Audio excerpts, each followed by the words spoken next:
There we go. Little Strike King, little 1.5 square bill. Just kind of going along against the wind here.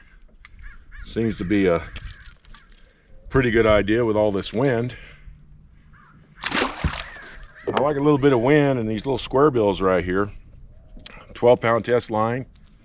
Just get right up near these rocks over here, and it's a good way to cover water and catch them.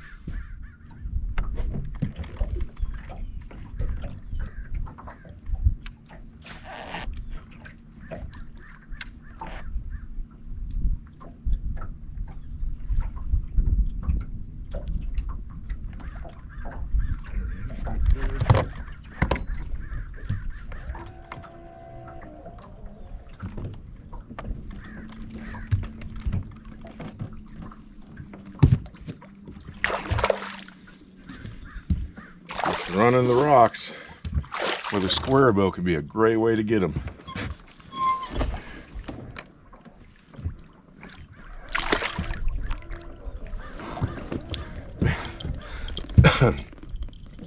They are spitting up so much bait fish.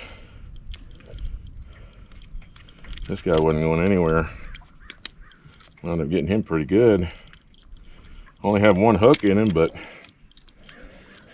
it was enough. Got him in a tough part of the mouth. Sometimes these smaller square bills just get the job done. Hey everybody, it's Dalton. One of the fun things to do in the fall, and year round by the way, are throwing crankbaits. A lot of times we think about crankbaits, we think about maybe a little bit bigger build crankbaits, deeper diving crankbaits.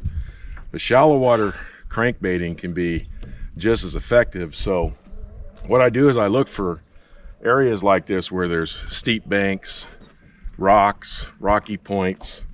And one of my favorite ways to catch them is with a square bill. This is a Strike King 1.5 in a natural shad color. And this thing worked really well today.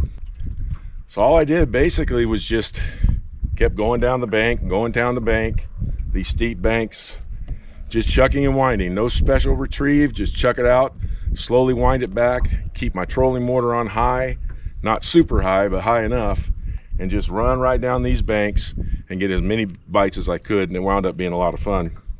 The rod I'm using for this, because I'm not really casting that far, I'm kind of target oriented with this bait, is I've got a 6'8" Okuma EVX medium action rod, and I'm using 12-pound test Seagar and Vizix, and that's really all I need. I got a 6:8 to 1 gear ratio here, and man, I had a lot of fun catching them today. Thanks for tuning in. Don't forget to subscribe if you haven't. Talk to you next time.